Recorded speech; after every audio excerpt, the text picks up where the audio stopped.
Hello my dear students, आप सभी का स्वागत है इस नई वीडियो में। ये वीडियो नंबर 15 है। ये टॉपिक नंबर 5 है। इसका भी पार्ट 2 है। इसके पार्ट 1 में मैंने अलंकार की परिभाषा, अलंकार के प्रकार और उसमें बताया था मैंने शब्दालंकार, अर्थालंकार और व्यालंकार के बारे में। तो शब्दालंकार में मैंने 4 अलंकार आपको बताए थे, वो मैंने आपको पार्ट 1 में इसके में पढ़ा दी है। यदि आपने वीडियो नहीं देखा है तो आप पहले उसको देख के आइएगा, तभी आपकी समझ में आएंगे, ठीक है। और दूसरी बात बता दूं, इसकी लिंक डिस्क्रिप्शन में दे दी है, आप वहां से जाकर उस वीडियो को देख सकते हैं। आज अपन पढ़ेंगे अर्थालंकारों के टाइप। नहीं, अलंकार कौन कौन से होते हैं, ठीक है। और इसमें कुल 8 अलंकार पढ़ेंगे अपन, 4 अपन पढ़ चुके हैं, कुल मिलाकर के 12 अलंकार कराऊंगा पूरे में आपको। इससे आपके एमपी बोर्ड एग्जाम में बाहर नहीं जाएगा, ठीक है। तो ये देखिए 5वें नंबर का अलंकार है, इसको बोलते हैं अतिशयोक्ति अलंकार, ठीक है। अब देखिए यहाँ पे इसकी परिभाषा क्या है। काव्य में जहां पर किसी घटना का वर्णन बहुत अधिक बढ़ा चढ़ाकर कर दिया जाए, मतलब कोई बात, वहां पर कौन सा अलंकार होता है? अतिशयोक्ति अलंकार होता है। कोई बात रियल में ऐसी है नहीं, लेकिन उसको अधिक बढ़ा चढ़ाकर बोल दिया जाए, जरूरत से ज्यादा उसकी तारीफ कर दी जाए, वहां पे होता है अतिशयोक्ति अलंकार। देखिए कैसे, हनुमान की पूंछ में लग न पाई आग और लंका सारी जल गई, गए निशाचर भाग। भैया, हनुमान जी की पूंछ में आग तो लगी नहीं पाई थी, तब तक लंका भी जल गई और निशाचर भी भग गए। ये जो बात है, इसका कितना अधिक बड़ा चढ़ा वर्णन कर दिया गया है। तो यहाँ पे कौन सा अलंकार है? अतिशयोक्ति अलंकार है। आपको देख के लग रहा है ना कि यहाँ पे आश्चर्य हो रहा है, अचंबा हो रहा है। जब आश्चर्य अचंबे वाली कोई बात होती है, जरूर से ज्यादा तारीफ वाली कोई बात होती है, तो वहां पे क्या है? अतिशयोक्ति अलंकार होता है। समझ में आ रहा है ना? नेक्स्ट देखिए, मैं आपको एक एग्जाम्पल और देता हूँ। पड़ी अचानक नदी पार, घोड़ा कैसे उतरे पार, राणा ने सोचा इस पार, तब तक चेतक था उस पार। सोची मन से, एक अचानक नदी पड़ जाती है और राणा यानी महाराणा प्रताप की बात हो रही है, और उनके घोड़े का नाम कहता है चेतक। चेतक और राणा दोनों इस पार होते हैं नदी के। अब सोच रहे होते हैं, राणा जी सोच रहे होते हैं कि चेतक को मैं उस पार कैसे ले जाऊं। तो यहाँ पे क्या बोला गया है, मैंने अभी एग्जाम्पल आपके सामने बोला कि पड़ी अचानक नदी पार और घोड़ा कैसे उतरे पार, और राणा ने सोचा इस पार, तब तक राणा जी सोच ही रहे थे, तब तक चेतक था उस पार। यहाँ पे कैसा एग्जाम्पल है जी, इसमें बहुत अधिक बड़ा चढ़ाकर वर्णन कर दिया गया कि इतनी लंबी नदी एक अचानक एक अपार नदी के वो क्या कर गया? चेतक पार कर गया। तो यहाँ पे कौन सा अलंकार होगा बेटा? अतिशयोक्ति अलंकार होगा। समझ में आ गया? अच्छा, एक फिल्मी सॉन्ग ले लेते हैं, समझ में अच्छे से आपकी में आ जाएगा।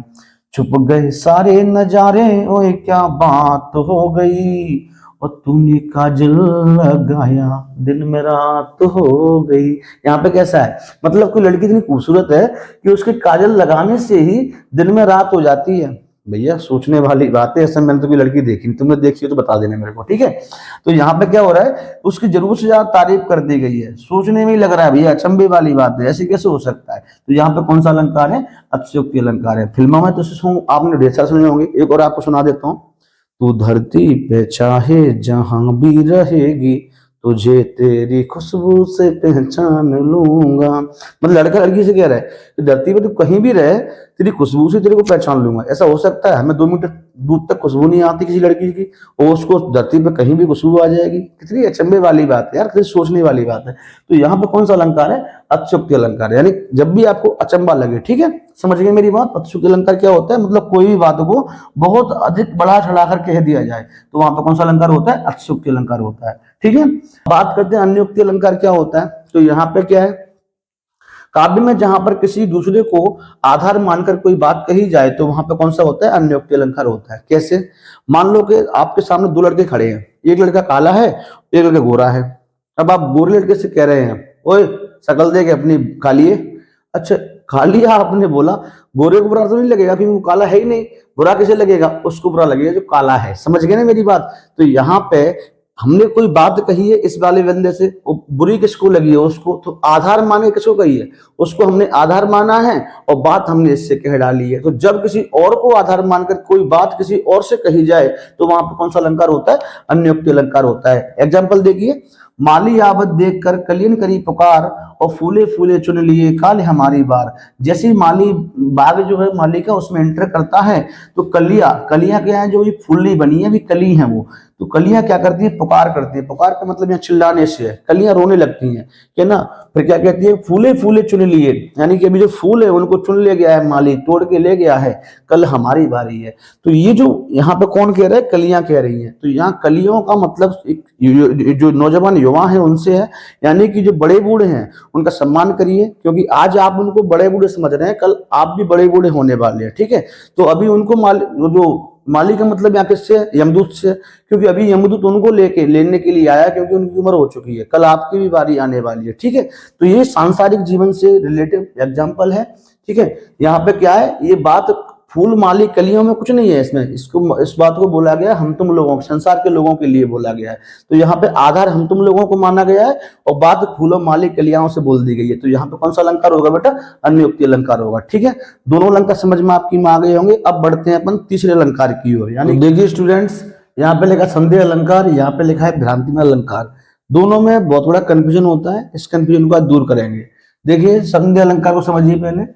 काव्य में जहां पर किसी वस्तु के होने अथवा ना होने का संदेह बना रहता है, मतलब कोई चीज है और नहीं भी है, तो वहां पे कौन सा अलंकार? संदेह अलंकार होता है। एग्जाम्पल देखिए, नारी बिच सारी है कि सारी बिच नारी है, नारी की ही सारी है कि सारी की ही नारी है। देखिए ध्यान से, मैंने आपको बताया था महाभारत काल में जब दुर्योधन का छोटा भाई दुशासन द्रौपदी के चीर को खींच रहा था, मान लो उसकी साड़ी को खींच रहा था, तो वहां पे उसको कंफ्यूजन हो रहा था। क्या कंफ्यूजन हो रहा था? कि नारी बिच साड़ी है, कि जो नारी के बीच में साड़ी है, कि साड़ी के बीच में नारी है, कि नारी की ही साड़ी है, मतलब जो साड़ी है वो पूरी नारी की बनी है, कि नारी जो है वो साड़ी की बनी है। इस प्रकार का कंफ्यूजन उसके मन में आ रहा था, संशय उसके मन में हो रहा था, इसीलिए यहाँ पे कौन सा अलंकार है? संदेह अलंकार है। ठीक है, आई होप समझ में आ गया होगा। अभी इसका दूसरा एग्जाम्पल बाद में समझेंगे, पहले समझते हैं भ्रांतिमय अलंकार को। काव्य में जहां पर समानता के कारण एक वस्तु में दूसरी वस्तु का भ्रम हो जाए, मतलब कोई एक वस्तु है, मान लो कि ये मार्कर है और उसमें मैं इस मार्कर को पेन समझने लग जाऊं, तो यहाँ पे क्या है? मेरा भ्रम है, तो भ्रम हो जाता है, वहां पे कौन सा अलंकार होता है? भ्रांतिमय अलंकार होता है। कैसे? ओस बिंदु चुंग रही हंसनी मोती उनको जान, यानी कि ओस के जो बिंदु है, मतलब ओस कहीं पड़ी हुई है और जो हंसनी है उस ओस के बिंदु को मोती समझ रही है और मोती समझ के उनको क्या कर रही है? चुंग रही है। तो यहाँ पे क्या है? हंसनी को भ्रम हो गया है, वो ओस को मोती समझने लग रही है। समझ में आ रहा है इतना? तो यहाँ पे क्या है? भ्रम की स्थिति है, इसीलिए यहाँ पे कौन सा अलंकार है? भ्रांतिमय अलंकार है। इसका भी सेकंड एग्जाम्पल लिखा हुआ है, इसको बाद में समझाऊंगा, पहले इतना समझ में आ गया ना? जब भ्रम की स्थिति पैदा हो जाए तो वहां पे कौन सा अलंकार होता है? भ्रांतिमान। और जब संदेह की स्थिति पैदा हो जाए, संदेह हो जाए किसी चीज में, तो वहां पे होता है संदेह अलंकार। इसको और अच्छे से समझते हैं अपन कैसे, इसमें बहुत बड़ा कंफ्यूजन होता है बच्चों को। देखिए ध्यान से, अगर मैं मान लो कि कोई लड़की आपके सामने खड़ी है और वो लड़की है, वो पैंट शर्ट लड़कों वाली पहने हुए है, कटिंग बटिंग लड़कों वाली कराई हुई है, मतलब कुल मिला के लड़का लग रही है वो। तो एक लड़का कोई आता है और वो उस लड़की को देखता है तो सोच में पड़ जाता है, लड़की है कि लड़का है, लड़की है कि लड़का है। यहाँ पे उसे क्या है? संदेह हो रहा है, यानी संदेह की स्थिति बनी हुई है, इसीलिए यहाँ पे कौन सा अलंकार है? संदेह अलंकार है। तभी दूसरा लड़का कोई आता है, उसी लड़की को फिर से देखता है, तो देखता नहीं है, वो सीधा आकर के उसके मान लो हाथ रख देता है और बोलता है और भाई क्या हो रहा है। तो यानी कि सेकंड वाला लड़का जो आया उसने उस लड़की को क्या समझ लिया? लड़का समझ लिया, यानी कि उसको लड़की में लड़के का भ्रम हो गया। समझ गए? तो यहाँ भ्रम की स्थिति है, तो यहाँ पे कौन सा अलंकार है? भ्रांतिमय अलंकार है। एक और मैं आपको एग्जाम्पल देता हूं, ध्यान समझना। मान लो दो लड़के हैं और एक लड़का जा रहा है, दो दोस्त है मान लो, दोनों जा रहे हैं और उनके सामने एक रस्सी पड़ी है और वो रस्सी है ब्लैक कलर की और वो अंठे लगे हुए हैं रस्सी में, यानी कि ऐंठ है उस रस्सी में, समझ गए ना? सांप की तरह डली हुई है। तभी जो पहला वाला लड़का है वो कह रहा है दूसरे वाले से, ए भाई ये तो सांप है, यानी कि उसने रस्सी को क्या समझ लिया? सांप समझ लिया। रस्सी कैसी थी? ब्लैक कलर की थी, इसीलिए उसने क्या समझ लिया? रस्सी को सांप समझ लिया। तो उसने रस्सी को सांप समझना मतलब उसका क्या है? भ्रम हो गया, उसने मान ही लिया कि रस्सी नहीं है, सांप है। तो यहाँ पे क्या है? भ्रम की स्थिति है, इसीलिए यहाँ पे कौन सा अलंकार है? भ्रांतिमान अलंकार है, यानी कि रस्सी नहीं सांप है। समझ गए मेरी बात को? इसका मतलब क्या है कि यहाँ पे भ्रम हो गया उसको, तो भ्रांतिमय अलंकार है। अब दूसरा आकर के देखता है, मैंने रस्सी है कि सांप है, चेक तो कर लूं, रस्सी है कि सांप है। तो इस प्रकार से वो कंफ्यूजन में पड़ा हुआ है, अभी भी उसे कंफर्म नहीं हुआ कि रस्सी है कि सांप है। पहले वाले ने कंफर्म कर दिया था, उसको भ्रम हो गया था, तो उसने रस्सी को क्या समझ लिया? सांप समझ लिया, रस्सी नहीं सांप है। दूसरा वाला आके देखता है तो वो भ्रम में है, अब सॉरी सस्पेंस में है, अभी वो बिल्कुल कंफ्यूजन पड़ा हुआ है कि रस्सी है कि सांप है, चेक कर रहा है वो बार बार उसको। तो यहाँ पे क्या है, रस्सी है या सांप है या रस्सी है, यहाँ पे कंफ्यूजन में, यानी कि पहचान नहीं कर पा रहा है कि रस्सी है कि सांप है, और यहाँ पे क्या है, रस्सी को सांप मान लिया गया है, तो यहाँ पे भ्रम पैदा हुआ है, इसीलिए भ्रांतिमान है। और यहाँ पे क्या सांप है या रस्सी है, कंफ्यूजन में अभी संदेह हो रहा है उसको, इसीलिए यहाँ पे क्या संदेह अलंकार है। आई होप कि संदेह अलंकार और भ्रांति अलंकार समझ में आप आ गए होंगे, इनके बीच का क्या अंतर है वो भी समझ में आपकी में आ गया होगा। ठीक है, अब बढ़ते हैं नेक्स्ट अलंकार की ओर, तो देखिए ध्यान से। तो देखिए स्टूडेंट्स, ये है मानविकरण अलंकार और ये है विरोधाभास अलंकार। ये दोनों ही बहुत ही आसान है। इसको आगे बढ़ने से मैं थोड़ा सा एक चीज बताना चाहूंगा, आपको वीडियो स्किप नहीं करनी है, बिल्कुल भी लास्ट तक देखना है, क्योंकि ना इसके लास्ट में मैं आपको ये बताऊंगा एक अच्छा 10th वाले बच्चों के लिए कौन से अलंकार इसमें से इंपोर्टेंट है, और अच्छा 12th वालों के लिए कौन से अलंकार इसमें इंपोर्टेंट है। ठीक है, तो अभी लास्ट तक बिल्कुल देखना है वीडियो को। अभी समझ लेते हैं मानविकरण अलंकार होता क्या है। काव्य में जहां पर प्रकृति का वर्णन मानव के रूप में किया जाता है, यानी प्रकृति का वर्णन, यानी कि प्रकृति में क्या क्या आता है आपके, मान लो खेत कलियार हो गए, पेड़ पौधे हो गए, सूर्य चंद्रमा तारे वगैरह हो गए, फूल कलियां, ये सब चीजें हो गई, इनका वर्णन मानव के, मतलब इनको मानव के क्रियाओं से जोड़ दिया जाए, कहीं ना कहीं मानव से जोड़ दिया जाए, तो वहां पे कौन सा अलंकार होता है, मानविकरण अलंकार होता है। समझिए कैसे। तारे हैं बराती, चांदनी है बारात। यहाँ पे देखिए तारों को बना दिया है क्या भैया, बाराती, चांदनी को क्या बना दिया है, बारात। यहाँ पे तारे बाराती और चांदनी क्या है, बारात। यहाँ पे चांदनी और तारे दोनों ही क्या है, प्रकृति की चीजें हैं, और इनको जोड़ दिया है किससे, मानव की क्रियाओं से, यानी कि मानव से रिलेट कर दिया है कहीं ना कहीं इनको। ठीक है, तो यहाँ पे कौन सा अलंकार है, मानविकरण अलंकार है। इसको देखिए, फूल हंसे कलियां मुस्काई। फूल कब से हंसने लगे, कलियां कब से मुस्कुराने लगी। हंसता कौन है, हंसता मानव है, मुस्कुराता कौन है, मुस्कुराता मानव है। तो यहाँ पे फूल को मानव के हंसने से और कलियाओं को मानव के मुस्कुराने से जोड़ दिया गया है, यानी कि प्रकृति का वर्णन मानव के रूप में किया गया है। तो यहाँ पर भी कौन सा अलंकार है, मानविकरण अलंकार है। समझ में आ गया होगा, बहुत आसान है। ठीक है, अगला समझते हैं विरोधाभास अलंकार क्या होता है। काव्य में जहां पर विरोधी शब्द या कह सकते हैं विलोम शब्द एक साथ मिलते हैं, यानी कि आपको विरोधी शब्द क्या होते हैं, दिन और रात क्या है, विरोधी है, विपरीत है। ठीक है, विलोम शब्द है। तो जब एक साथ आपको दिख जाए किसी सेंटेंस में, मान लो किसी वाक्य में, तो वहां पे कौन सा अलंकार होता है, वहां पे होता है बेटा विरोधाभास अलंकार। जैसे कि मोहब्बत एक मीठा जहर है, यहाँ पे मीठा और जहर दोनों ही कैसे हैं, विपरीत शब्द है, विरोधी शब्द है। तो ये दोनों ही एक जगह दिख गए, इसका मतलब यहाँ पे कौन सा अलंकार है, यहाँ पे भैया विरोधाभास अलंकार है। शीतल बाड़ी में आग लिए फिरता हूँ। बाड़ी कैसी है, शीतल है, और आग लिए फिर रहा है कभी। तो देख रहे हैं यहाँ पे आग कैसा वर्ड है और शीतल कैसा वर्ड है, दोनों ही एक दूसरे के विरोधी वर्ण है, विरोधी शब्द है, इसीलिए यहाँ पे कौन सा अलंकार है, विरोधाभास अलंकार है। बहुत आसान है, आइए कुछ समझ में आपकी में आ गए होंगे। अब बढ़ते हैं, लास्ट दो आपके अलंकार रह गए, उनको समझाते हैं, फिर हम आपको इंपोर्टेंट क्वेश्चन बताएंगे। ठीक है, तो देखिए लास्ट। तो देखिए स्टूडेंट्स, ये है व्यतिरेक अलंकार। इसकी परिभाषा देख लेते हैं पहले एक बार। काव्य में जहां पर उपमेय को उपमान से श्रेष्ठ बताया जाए, तो वहां पर क्या होता है, व्यतिरेक अलंकार होता है। अब श्रेष्ठ को तो अपन बाद में देखेंगे, पहले इन दो चीजों को देख लेते हैं। पहली क्या है, उपमेय, और दूसरी क्या है, उपमान। ये क्या होता है, तो देखिए ध्यान से। इसको समझने के लिए मेरे पास मान लो दो मार्कर हैं, एक मार्कर ये है और एक मार्कर ये है। मैं इस वाले मार्कर की तुलना इस वाले मार्कर से करना चाह रहा हूं। ठीक है, तो जिसकी मैं तुलना करना चाह रहा हूं ना, तो ये मेरा क्या होगा, उपमेय होगा, और जिससे मैं करना चाह रहा हूं ये होगा मेरा उपमान। यानी जब हम दो चीजों की तुलना करते हैं, तो पहली चीज जिसकी हम तुलना कर रहे हैं किसी से, तो वो चीज होती है अपने लिए उपमेय, और जिससे हम करते हैं वो चीज क्या होती है, उपमान।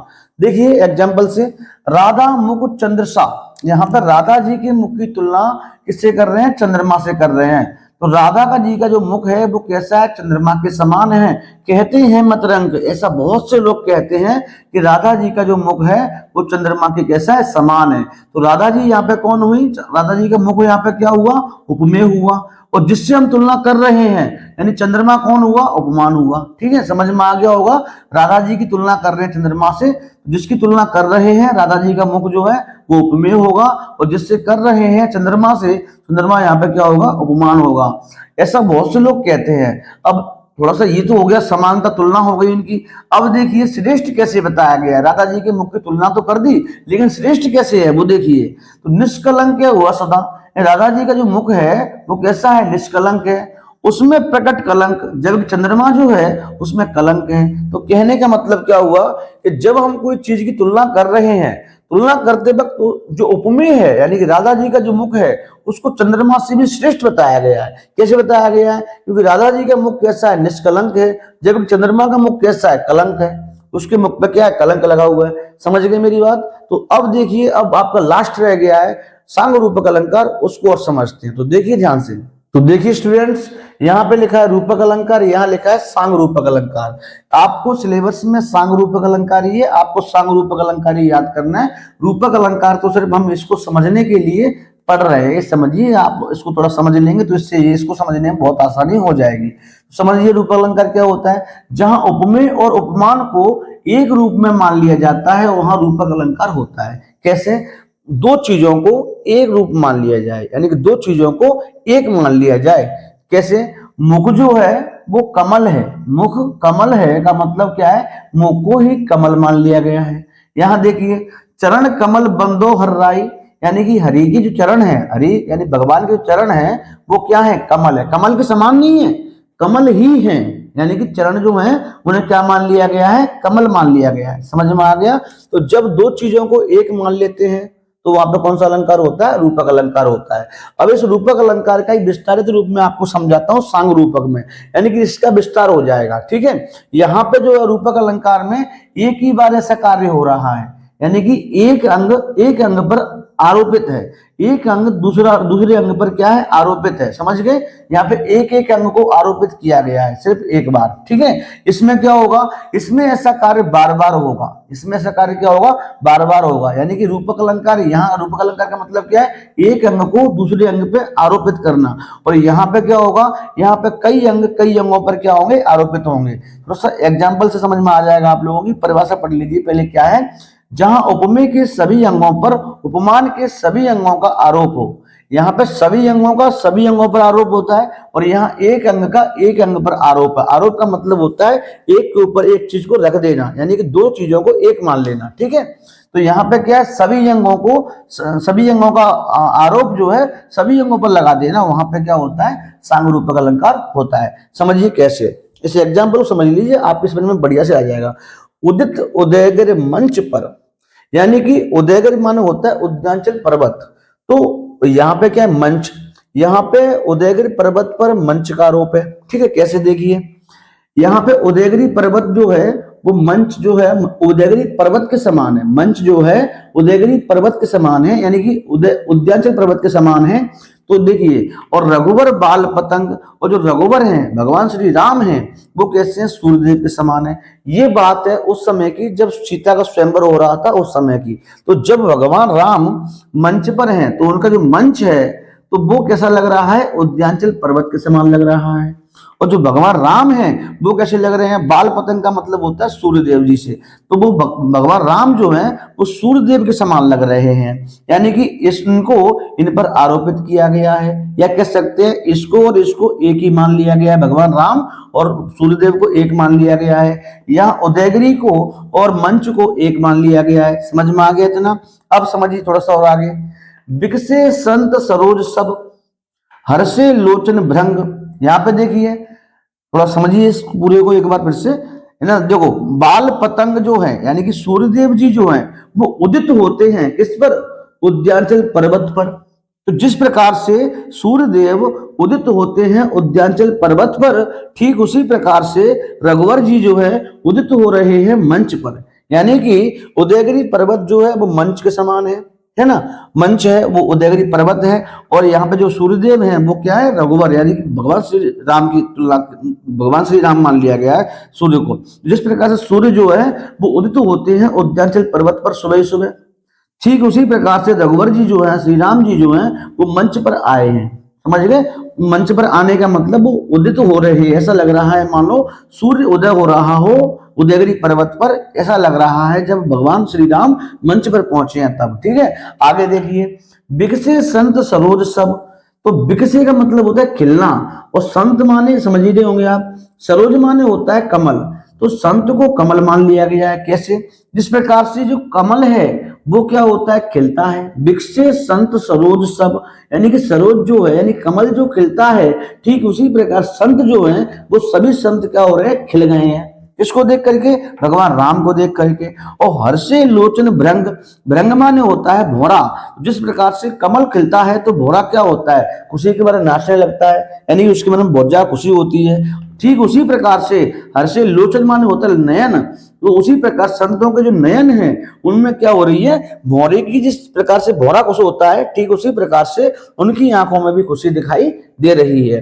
तो यहाँ पर समझने वाली बात क्या है कि देखिए, जिस प्रकार से मंच पर जब भगवान श्री राम आते हैं तो ऐसा लगता है मानो सूर्य देव जी जो है उदयगिरी पर्वत पर, यानी उदयाचल पर्वत पर उदित हो रहे हैं, यानी उदय हुए हैं, ऐसा लग रहा, ऐसे लग रहे हैं। कौन? भगवान श्री राम। बात करते हैं संत, ऐसे लग रहे हैं मानो कमल के फूल खिल रहे हों।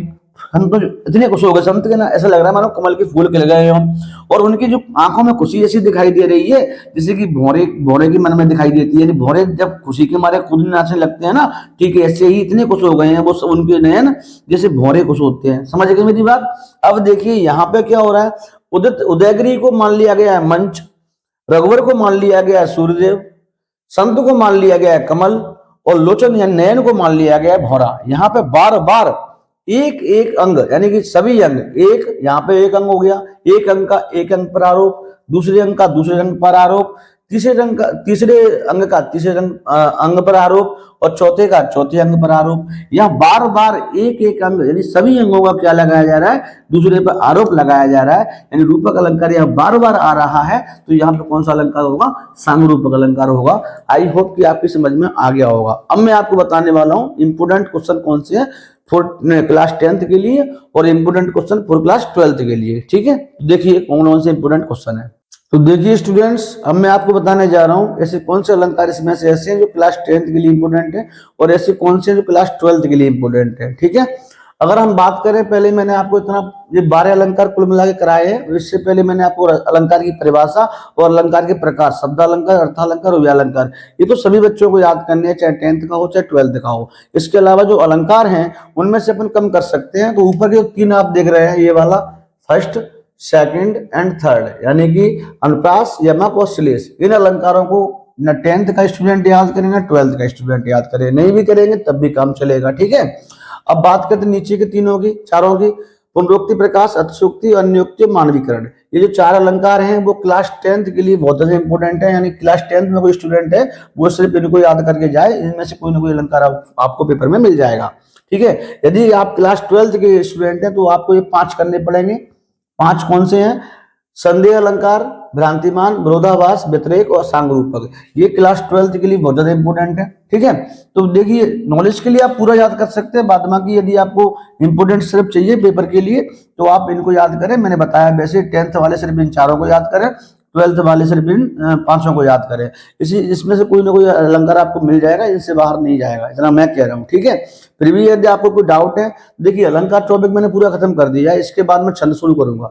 छंद में कोई भी बच्चा स्किप नहीं करेगा, छंद को समझाऊंगा बहुत अच्छे से, बताऊंगा भी कौन कौन से इंपोर्टेंट है कौन से नहीं है। ठीक है, फिर भी यदि आपको कोई डाउट अलंकार में रह गया हो तो आप मुझे कमेंट कर सकते हैं। साथ ही साथ मैंने व्हाट्सअप नंबर आपको दे के रखा है अपना, उस पर आप मैसेज कर सकते हैं मुझे, मैं आप सभी क्वेश्चनों का आंसर दूंगा। ठीक है, तो आज के लिए इतना ही, फिर मिलते हैं नए वीडियो में छंद के साथ। ठीक है, थैंक्स फॉर वॉचिंग, धन्यवाद।